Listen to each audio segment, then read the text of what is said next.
TikTok দিয়ে আমার জীবন শুরু, তাই কি এখন হয়ে গেছি আমি ইউটিউবের গুরু।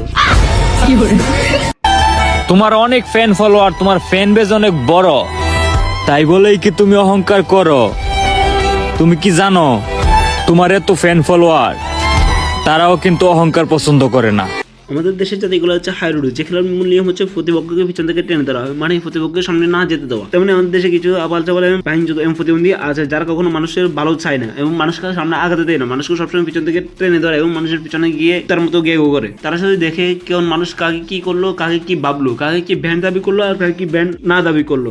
বলি যে 7 বছরের বাচ্চা পোলাপান আপনার ফ্যান, আমার কমেন্ট বক্স চেক করে দেখেন। 7 বছরের বাচ্চারা দেয় গালি, আর যারা বোঝার তারা দেয় তালি। তো বুঝে গেছে আজকে কাকে নিয়ে ঠাবানি শুরু করব। আজকে ওমরের হ্যাটাসদেরকে নিয়ে একটু ঠাবানি শুরু করব। তো আর বেশি বক বক করে লাভ কি, ছোট্ট একটা ইন্ট্রো দিয়ে আজকের ভিডিও শুরু করি। This is rap. Hanki gola dorza khol.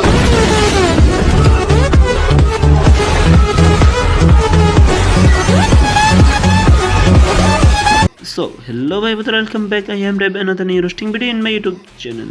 So এবার বলো কেমন আছো তোমরা? আশা করি আল্লাহর মধ্যে অনেক ভালো আছো। আমাদের এই সোনার দেশে কিছু কিট এবং ফাঁকলা কুত্তা আছে যারা মানুষের কখনো ভালোই চায় না, শুধু মানুষের পিছন থেকে কামড়ে ধরে পিছনে গিয়ে গেউ করে। আমাদের এখন ফ্রি ট্রেন চলতেছে। একটা টিকটকের পাশার মধ্যে একটু আগুনটা খোঁজা দিলে তো ইউটিউবে লাখ লাখ ভিউ, আর বাকি দেওয়ার কাছে শুন। বেটা বাংলাদেশে একটা ছেলেও নিজের মেয়ে দাবি করে যখন শরীর থেকে শরীফ হইতে পারে, ঠিক তেমনি বাংলারা আমি বুঝে গেছি।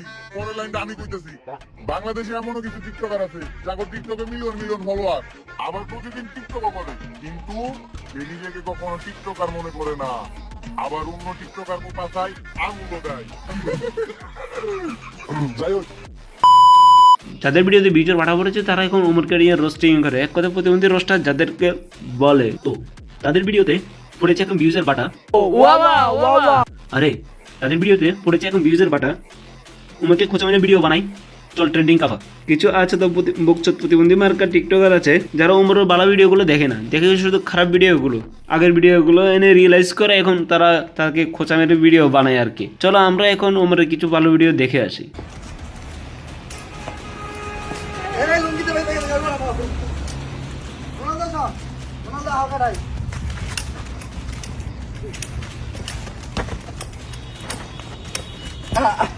আসসালামু আলাইকুম গাইস, আমি এদিক দিয়ে যাইতেছিলাম, পরে এই মাদ্রাসার পোলাপানগুলো দেখলাম, ওরা খুবই সুইট, ওরা খুবই ভালো, যার জন্য ওগুলোকে একটু ফুটবল খেলতেছি।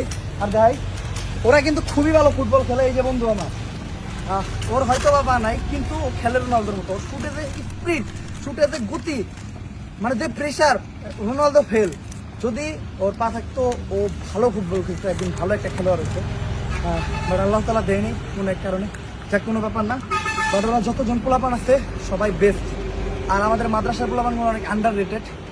তো যার জন্য এই ভিডিওটা করা, যে ওদের ভিতরে যে মেধা, যে ট্যালেন্ট। যেমন আমি আসছি, ওরা আলহামদুলিল্লাহ আসসালামু আলাইকুম খুব ভালো আমার আপ্যায়ন করতেছে, আমার লাগে খেলতেছে, কথা বলতেছে, আর সবাই খুব সুইট। তো আমরা দেখতে পেলাম একটা মাদ্রাসা ওমর ভালো কিছু কাজ করতেছে, এতিমদেরকে ভালোবাসা দিতেছে এবং এতিমদের সাথে খেলাধুলা করতেছে। যে জায়গায় এতিমদেরকে মায়ের নজরে তাকাইলে আল্লাহর ভালোবাসা পাওয়া যায়। আমরা কেন ওমরকে ভালোবাসবো না? ওমরের ছোট ভাই হিসেবে আমিও বলি তোমাদেরকে ভালোবাসো এখন ওমরকে, কারণ যার মধ্যে কোনো অহংকার নেই, হিংসা নেই এবং প্রতিভায় ভরপুর, তাকে তো ভালোবাসা দিতে হয়, তাই না?